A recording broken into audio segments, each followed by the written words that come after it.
Iran America यांच्यात सुरू असलेल्या युद्धामुळे गॅस सिलेंडरचे दर वाढलेच, शिवाय वितरणावरही परिणाम झाला.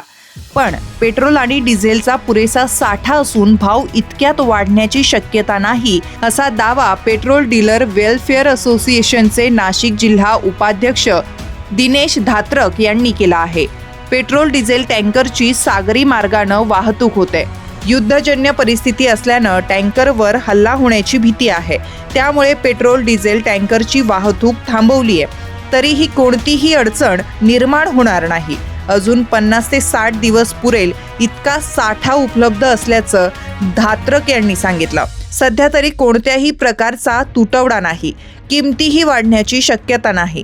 त्यामुळे नागरिकांनी कोणत्याही अफवांवर विश्वास ठेवू नये, असं आवाहनही त्यांनी केलं आहे. इंधनाबाबत सद्यस्थिती काय आहे नाशिक जिल्ह्यामध्ये?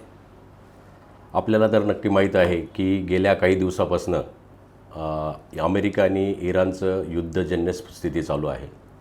या युद्धाच्या परिस्थितीमध्ये आपला स्टेट ऑफ हॉर्मन्स ह्या 167 किलोमीटरचा हा समुद्री मार्ग आहे.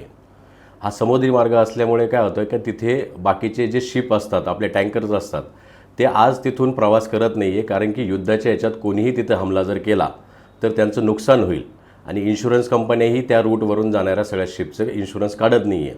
त्यामुळे आपल्याकडे येणाऱ्या आता भीती निर्माण झालेली आहे की आपल्याकडे डिझेल पेट्रोलचा सप्लाय कमी होऊ शकतो किंवा डिझेल पेट्रोल महाग होऊ शकतं किंवा बंद पडू शकतं. तर निश्चितच याच ठिकाणी घाबरायची कोणतीही परिस्थिती नाही आहे. आपल्या देशाचा कमीत कमी 50 ते 60 दिवस पुरेल इतका साठा असतो. तो साठा आपण वापरू शकतो. निश्चित येणाऱ्या काळामध्ये जर हे युद्ध जर लांबणीवर जर गेलं तर जरतरची शक्यता आहे का आपल्याला सप्लायचा इश्यू येऊ शकतो. डिझेल पेट्रोल महाग होऊ शकतं किंवा डिझेल पेट्रोल पंप हा बंद पडू शकतो. पण आत्ता सध्या स्थितीला घाबरण्याची कुठली गरज नाही. साधारणतः डिझेल किंवा पेट्रोलचे भाव कुठपर्यंत जाऊ शकतात, काय शक्यता वाटते तुम्हाला? आत्ता सध्या जर परिस्थिती बघितली आजची, तर अजूनही बॅरेल काही असा मोठ्या प्रमाणात वाढलेला नाही आहे. बॅरेलचे रेट, क्रूड ऑइलचे जर रेट वाढले तर कुठेतरी परिस्थिती वाटते की आपल्याला डिझेल पेट्रोलचे रेट वाढतील. पण सरकार यात काय करतं की कंपनी आणि सरकार मिळून हा जो काही डिझेल पेट्रोलमध्ये फरक पडतो तो हा सरकार सोसत असतो. डायरेक्ट कस्टमरला तो कधी डायरेक्ट इफेक्ट देत नाही. म्हणून अजूनही कुठल्याही प्रकारचं डिझेल पेट्रोल रेटमध्ये वाढण्याची शक्यता अजून तरी नाही. राज्यातील काही जिल्ह्यांमध्ये जिल्हाधिकाऱ्यांनी प्रतिबंधात्मक आदेश जारी केले आहेत इंधनाचा साठा राखीव ठेवण्यासाठी. तसं नाशिक जिल्ह्यामध्ये काय झाले नाही. अजून तरी असे काही जिल्हाधिकाऱ्यांकडून काही माहिती आलेली नाही. अजूनही आपली परिस्थिती जी सुरळीत आहे.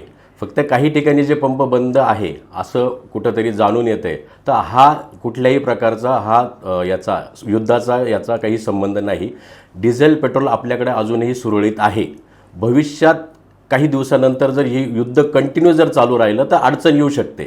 आत्ता अडचण नाही. सोशल मीडियावर या संदर्भात अनेक अफवा आहेत, त्या संदर्भात तुम्ही नागरिकांना काय आवाहन कराल? मी नागरिकांना आत्ता हेच आव्हान करेल का कुठल्याही प्रकारचं घाबरून जाण्याचं कारण नाही. सोशल मीडियाच्या कुठल्याही अफवांवर विश्वास ठेवू नका. काही जरी अडचण असेल तर Nashik district petrol dealer association आपल्यासाठी ऑनलाईन येऊन सगळ्या माहिती पुरवत देईल, याची आपल्याला शाश्वती देतो.